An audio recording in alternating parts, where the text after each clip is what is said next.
This video will walk you through the Gmail contact feature. Now, you can add contacts several different ways actually. One way is that Gmail auto adds some of your frequent email senders and recipients. This allows for Gmail to auto-complete the send to area whenever you're composing an email and begin typing that person's email address. Now, this contact auto add feature can be toggled on or off over here in the settings area. Come on up here by our gear icon, open that up, click on settings, scroll down about halfway down the page, and right below the people widget is create contacts for autocomplete. You can toggle this on or off. If you want to add the contacts yourself, then you want to click that radio button.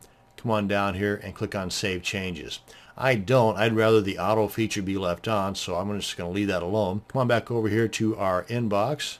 Discard changes, okay. Now, another way to add contacts is by clicking on the contacts option in the upper left corner just under the Google logo, or if this is a business account, there'll be a business logo up here. But right here next to Gmail is that drop down arrow. Click on that, then click on contacts, and here's your contacts area. And you can simply click on new contact here, add the name of the contact, and you can see right now they're in the My Contacts group. You can create additional groups, and I'll cover that here in just a second.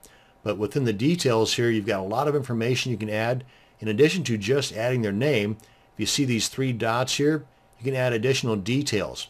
Same down here, if you hover over the box, if you come across one that has three dots, hover over that and you can add additional details. For example, add a prefix, first, middle, and last name, as well as a suffix.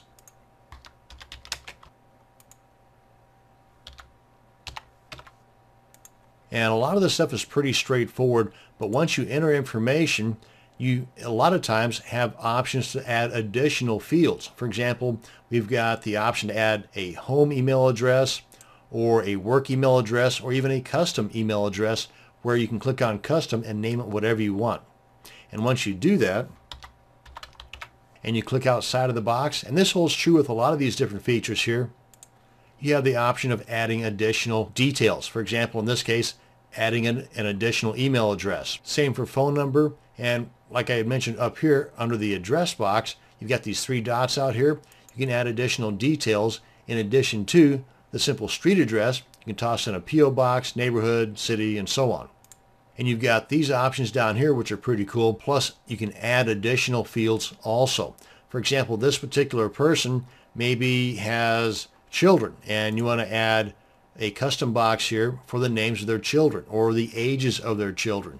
You can also do a lot of that stuff right over here in the add a note box. Now up here in the top right, you can add an invite. This is if you have a Google Plus account. You can also add them to particular circles, or you can create a new circle for this particular person or the people that you are creating this group for. Speaking of groups, you come on up here. You can either add them to a current group that you've already created, or you can create a new group.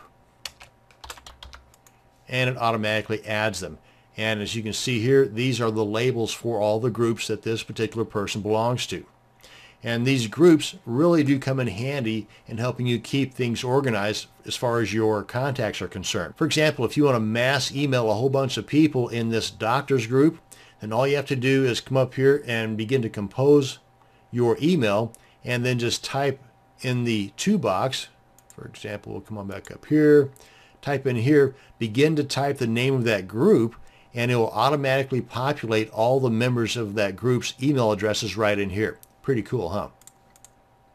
And if this person has a Google Plus account, chances are pretty good by now their image would already be populated in here from their Google Plus account. If not, you do have the option of adding a picture yourself. As you can see, as I created that group, they're going to be popping up over here under the My Contacts label. You can also create new groups right here. Let's come on back over to our inbox and show you a couple more ways in which you can create contacts. Another way is to hover over the sender, and you can come on down here and click on Add to Contacts. Now, if that person is already added to your contacts, if you hover over the name, you'll see you'll have contact info instead of Add to Contacts. Now, the last way that I know of to add an individual to your contacts is whenever the email is actually opened up, come on over here to the top right corner inside the email, that little drop down box here for more, click on that, and right here, add, then it gives the name of the sender, in this case Google Plus, to your contacts list.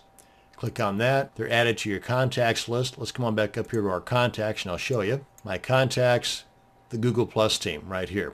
But if we open that up, and you'll see that the only details that are filled in are the email address. So I would go ahead and add all the other details while you're there, while you're thinking about it. That way all of your contacts and your groups and your Gmail are as organized as possible. This is the end of our video on Gmail contacts.